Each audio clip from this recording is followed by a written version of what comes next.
The wind coming off the mountain ridge didn't howl. It sounded like tearing metal. I stood in the rapidly accumulating drift next to the snowed-in rental sedan, the cold biting through the thin cotton of my gray t-shirt. I had stepped out of the cabin exactly 2 minutes ago to check the exhaust pipe and the block heater, needing a momentary break from the blue glare of the spreadsheets, and already my forearms were completely numb. The heavy wooden sign reading, "Welcome to the Mountain Lodge," groaned on its frozen hinges just behind the car. The snow was falling in thick, heavy sheets, blinding white against the darkening tree line. The isolation was absolute.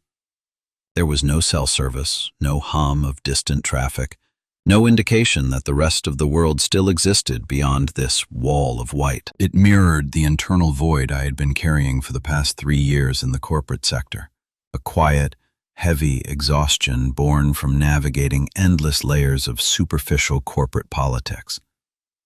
I was a forensic accountant. I fixed ledgers, I traced hidden assets, and I spent my life looking at the lies people told in numbers. It was a cold profession. Right now, standing in the blizzard, the physical temperature was simply matching my baseline. "White!" The voice cut through the wind, sharp and authoritative.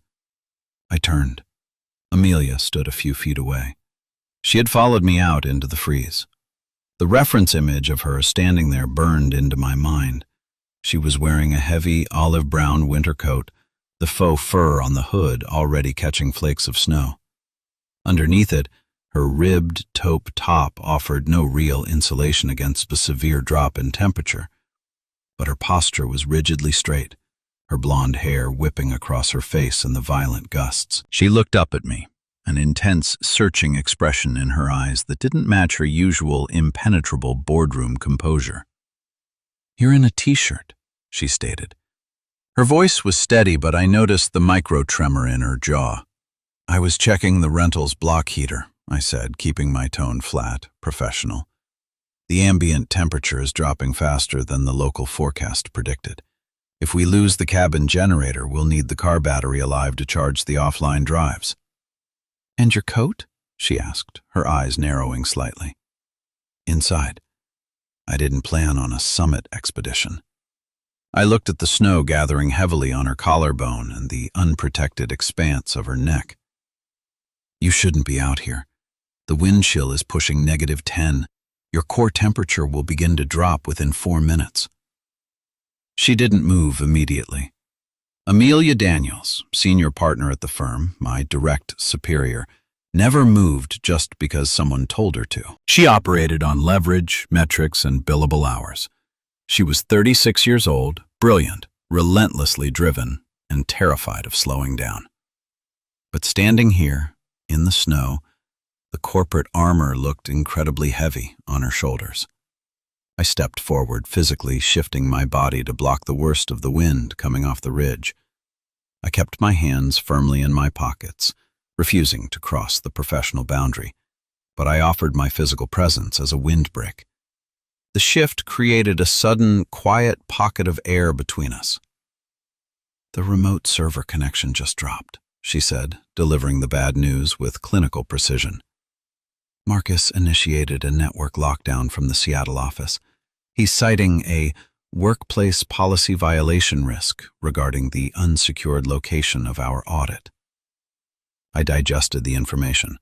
Marcus was the regional director and the exact man whose division we were quietly auditing for a multi-million-dollar discrepancy. If he locked the server, it meant he knew we were close to finding the routing numbers. He was using the storm as a cover to bury us. "Let's go inside," I said, my voice leaving no room for debate. "Before the router freezes and we lose the cash."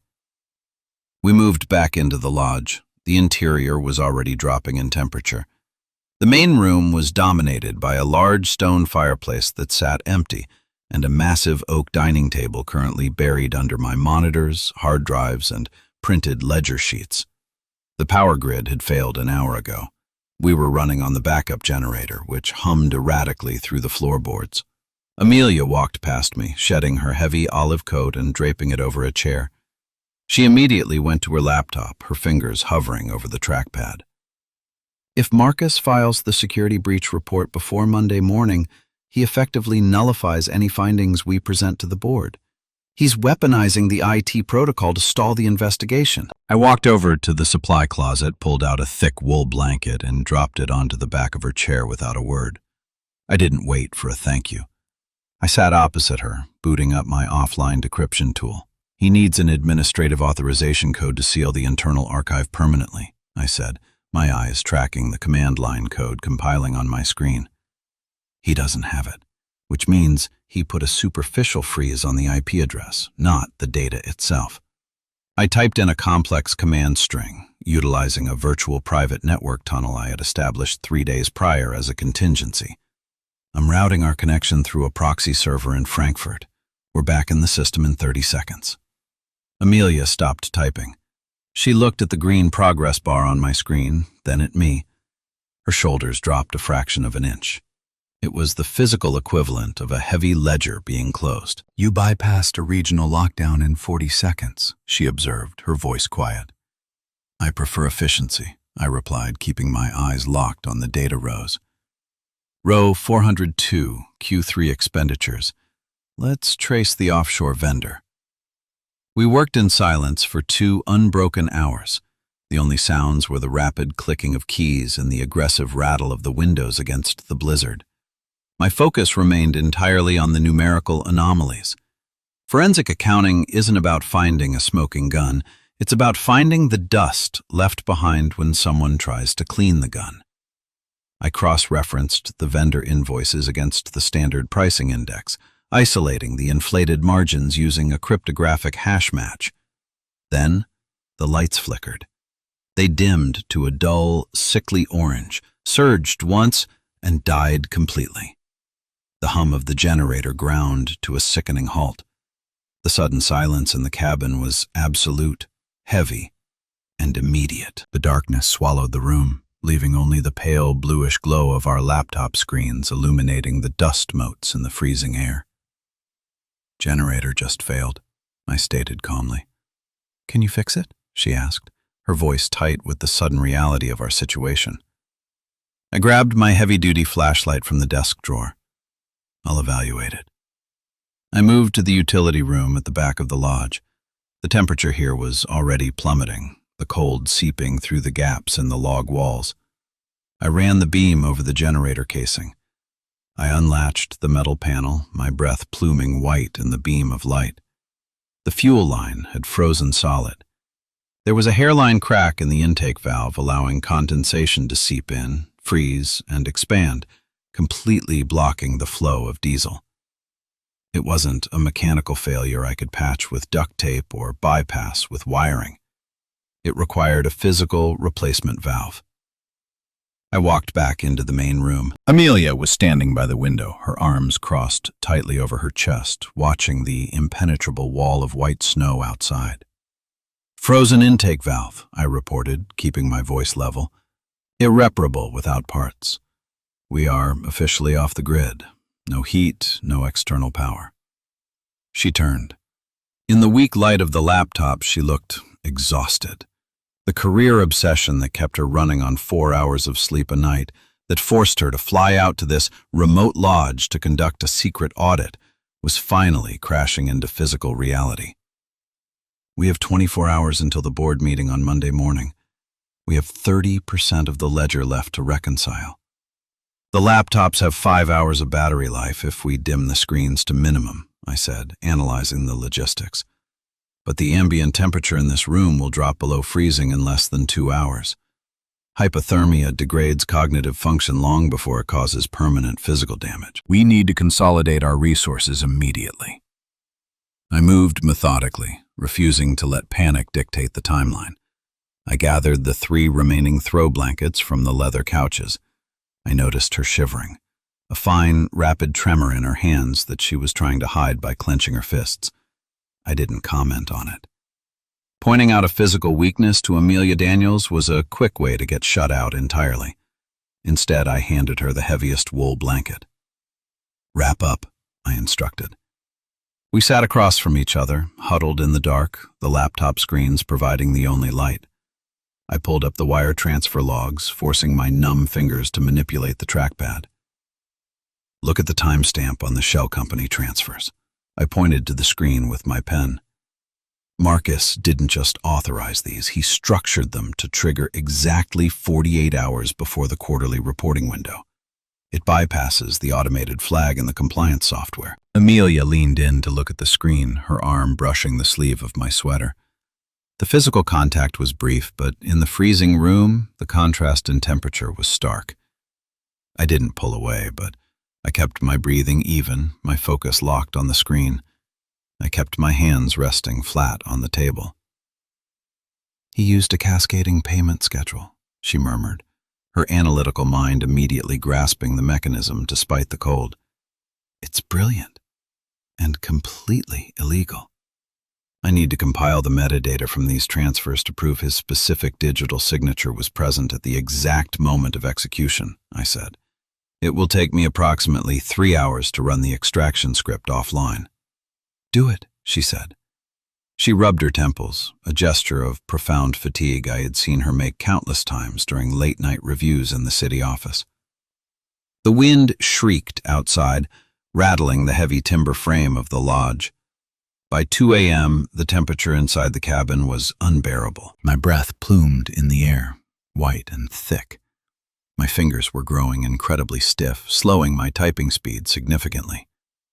I looked up from the script. Amelia's eyes were closed, her head resting against the high back of her wooden chair. She was visibly shivering, her lips taking on a pale bluish tint. The cold was winning, and her stubbornness was putting her in danger. I closed my laptop. The sharp click echoed in the quiet room. She opened her eyes, startled, her posture snapping back to rigid attention. "Did the script finish?" "No," I said, standing up. "But we are at a critical threshold. Your core temperature is dropping to an unsafe level.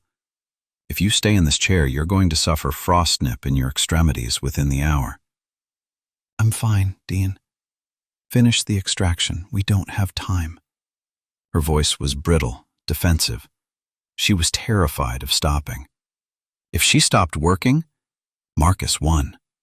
If she rested, she lost her identity as the untouchable senior partner. "I am implementing a hard boundary," I said, my voice dropping an octave, leaving absolutely no room for negotiation. I was the subordinate in the office, but here the hierarchy was dictated by physics and survival. "We are moving to the bedroom. It's a smaller footprint, heavily insulated by the interior walls, and has a significantly smaller cubic volume of air to warm. We cannot heat this main room." She stared at me, her analytical mind calculating the logistics. She knew I was right, but yielding control was anathema to her. She nodded once, a sharp, jerky motion. We moved into the single bedroom at the back of the lodge. It was cramped, dominated almost entirely by a heavy, king-sized wooden bed frame. The single window was covered by a thick, dark blackout curtain, which helped trap whatever residual heat remained in the space. I made 3 trips. I brought the laptops, the remaining battery banks, my heavy-duty flashlight, and every blanket, towel, and piece of fabric from the main room. I set the equipment on the small dresser at the foot of the bed. "The mattress will insulate us from the floor draft," I said, keeping my tone entirely clinical and devoid of any suggestion. "We need to preserve body heat. The most efficient method is shared proximity under maximum insulation." Amelia stood by the door, her arms wrapped tightly around herself. The strict boss, the senior partner who commanded boardrooms and terrified junior analysts, looked incredibly small and tired in the dark, freezing room.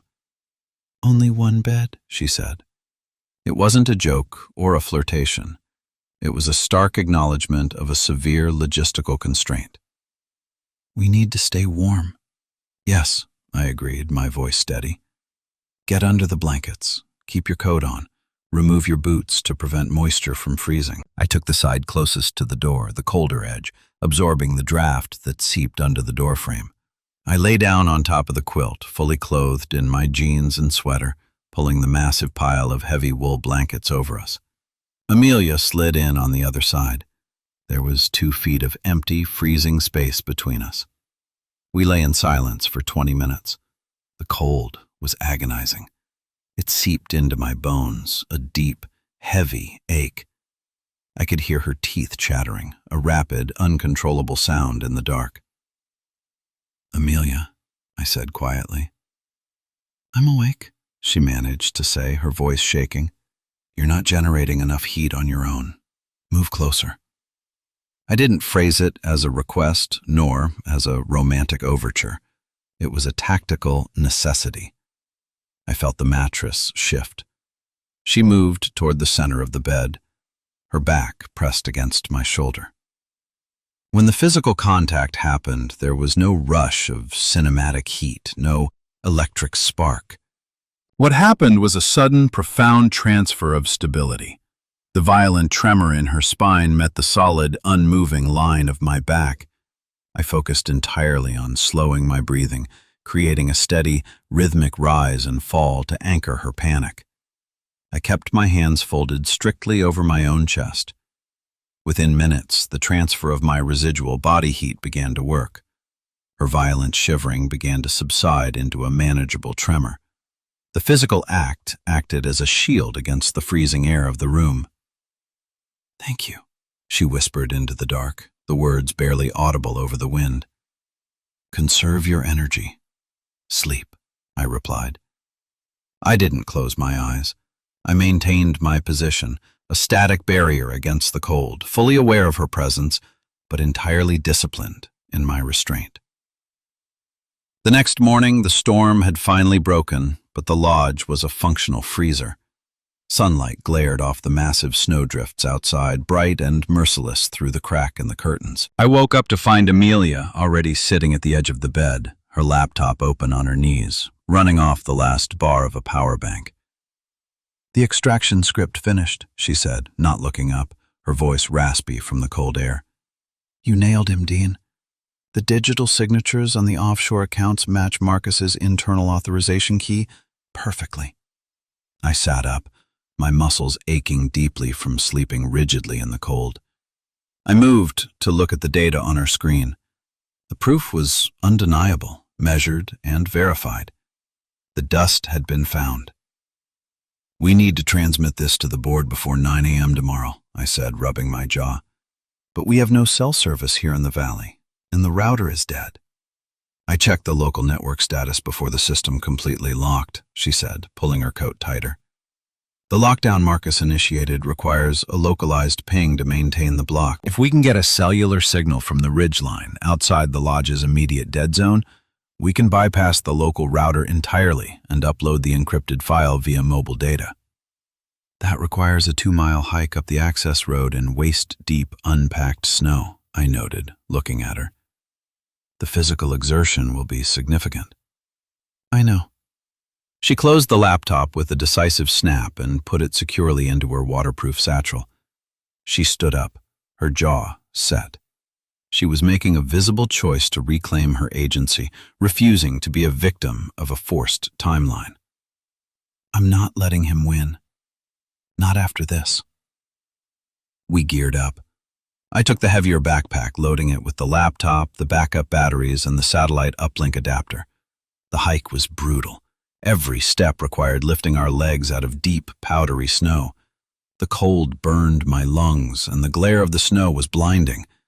But I watched Amelia push forward, her steps methodical, refusing to quit, refusing to ask for a brick. I stayed exactly 1 pace behind her, watching her back, stepping precisely where she stepped to pack down the snow and widen the trail for her.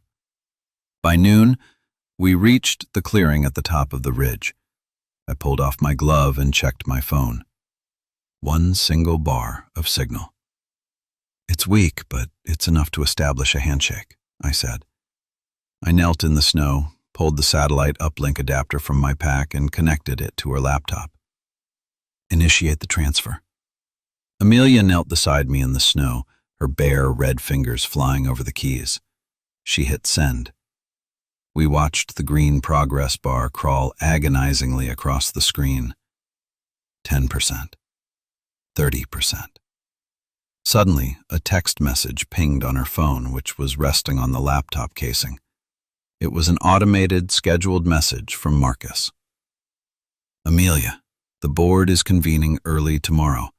If you aren't present with the data, your absence will be taken as an admission of negligence regarding the breach. Resign now, sign the NDA, and I won't press charges.